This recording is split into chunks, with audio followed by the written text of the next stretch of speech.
I'm photographer David duChemin, and this is Vision is Better, a sometimes weekly podcast about the craft and art of photography. Welcome here. Hey, today I want to talk mirrorless cameras. There's a lot of stuff going on around the internet about, this is the best mirrorless camera and that's the best mirrorless camera. And I'm just so sick of reading this stuff. There's so much rhetoric and there's so many cliches being thrown around that it seems like very few people are talking about what kind of really matters, or at least matters to me. So today I want to talk at least briefly about this. I get a lot of emails asking me, emails and Facebook comments and stuff saying, hey, I want to get this. What's the best camera? And so for for the millionth time, I have no idea what the best camera for you is. And there's no one out there that can tell you what the best camera for you is. You're the only one that can tell you what the best camera is. What I can tell you about the whole mirrorless thing is it's not about the mirrors. The mirrors are irrelevant. And for me, the megapixels are not relevant. I want something that's going to give me the capability of printing fairly large. 17 by 22 is kind of my average print size. So that's important to me, but I get that out of my Fuji X-T1, which is 17 or 16 point something megapixels. I have a Leica rangefinder / mirrorless. I don't even know what they're calling that. But there's three things that I really like about the mirrorless revolution that I think are important to talk about. And then there's some more important questions. So first of all, let me say that everyone right now that is making a mirrorless camera, everyone operating in the mirrorless space is creating something pretty darn good. They're creating cameras that can make photographs that are technically as perfect as we've ever had. They're exposing well, they're focusing well, they're doing it faster and faster. They are using great sensors. The low light capability is improving. There's a lot of reasons still to use a DSLR, and I'm not knocking DSLRs, but I think in all of this precious talk about these cameras, we've lost sight of the fact that these are for making photographs. What matters, at least to me and the way that I make photographs, is how you make photographs and what you want in your photographs. If this feels good in your hands and you enjoy making photographs and the resulting photographs are what you need to satisfy your clients or to scratch your creative itch, then use this camera. If it's a Sony, use the Sony. If it's an Olympus, use the Olympus. They all have their advantages technically, but at the end of the day, the real question is, which is the camera for you? Anyway, I've got a couple of things I want to talk about, but first I want to talk about the three reasons that I like the mirrorless cameras. The first is the size and the weight. These suckers are small. I carry, my last assignment in Kenya, I carried 2 X-T1s. I carried 3 or 4 lenses, and they all did incredibly well. They were fast, they were responsive, they were light. I could put my whole kit into quite a small think tank, I think they call it their airport essentials bag, and still have room for a pile of batteries. You're gonna need extra batteries with any camera that runs on an electronic viewfinder or that you heavily use the display on the back. It's just gonna burn through the batteries quicker, and they're much smaller. So that's one of the downsides. If you're not okay with spending a few extra dollars on a handful of batteries, you might want to stick with your DSLR. But these are so light, and the ability to carry this gear, carry it on and know that I'm not going to be asked to check it, to carry it myself without putting my back out, and to be able to carry it for quite a while is really important to me. I am becoming a gentleman of a certain age. I don't want to lug kilograms and kilograms of gear all over the world if I can get the same image quality in a much smaller body. It used to be that I liked the really big chunky DSLR with the grip and the full pro size body. This has become much more comfortable in my hand. I don't even have a battery grip on this X-T1. I do have an L bracket from Really Right Stuff because I like the a little bit of added weight, and I need to use it for the tripod. I use my tripod a lot.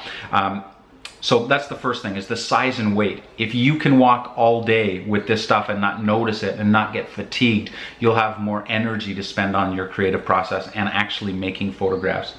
The second for me is ergonomics, and every camera will differ, but I love the ergonomics on this Fuji X-T1. It's brought back the old school dials that I really like. I learned on a 35mm that it was completely analog.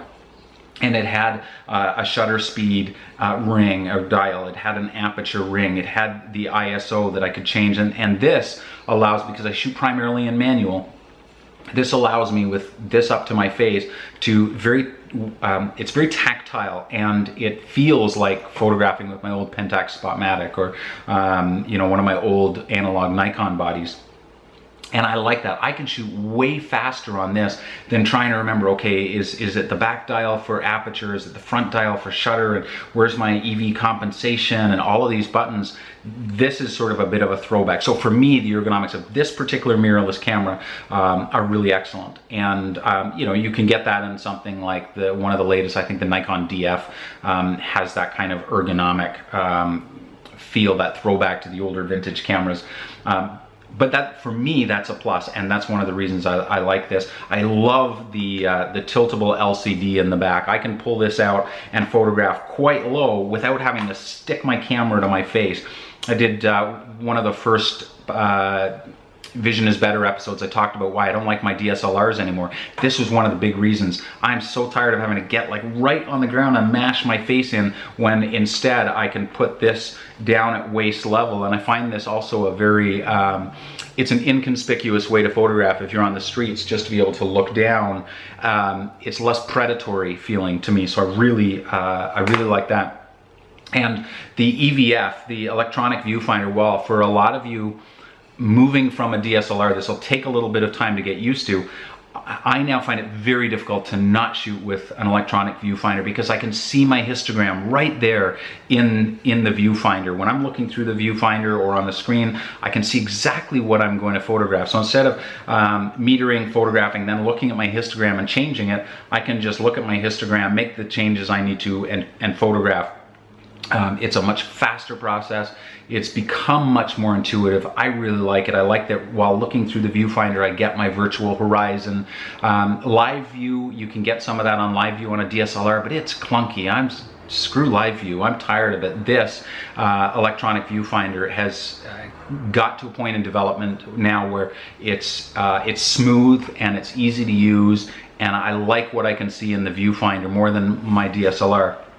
Again, there's a place for a DSLR. This is just about preference. It's not about which one is better. And ultimately, you need to get this into your hands. You need to go to a camera shop, stop emailing the pros and saying which camera's best.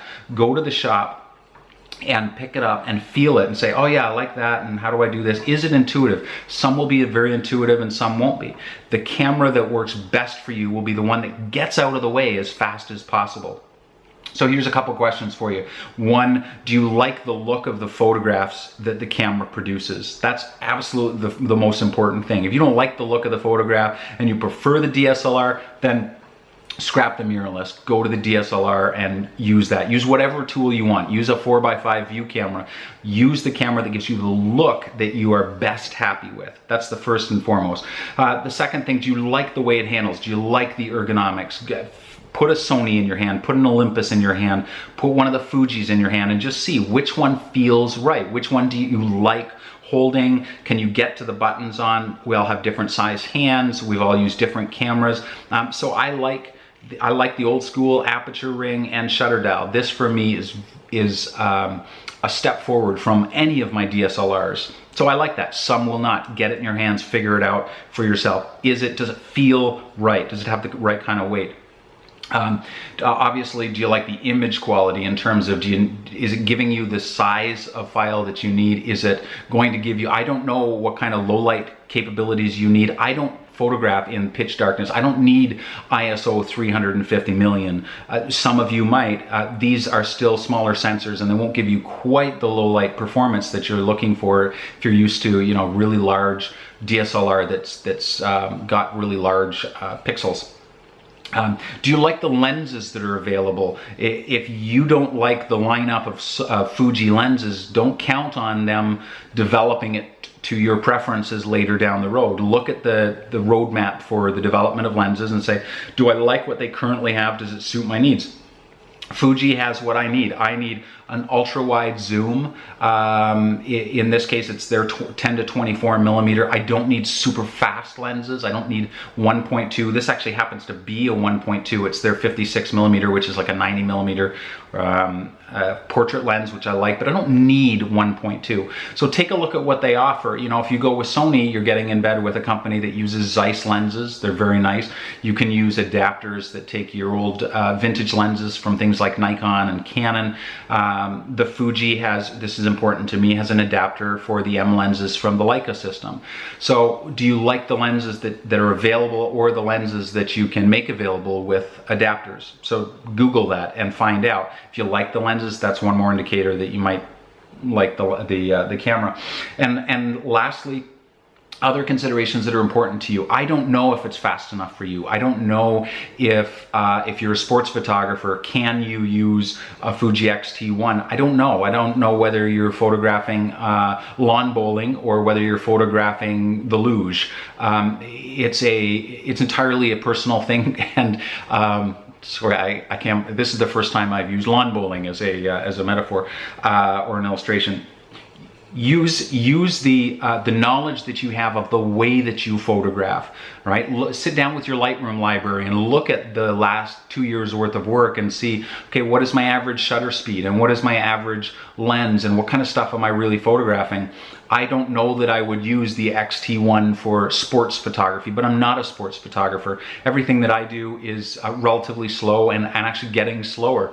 So for me, yes, this does absolutely everything that I need, except for wildlife, except for the stuff where I want 600 millimeters. That's not yet available for this in a way that will maintain autofocus and make my life easier. So I still have my DSLRs sitting by.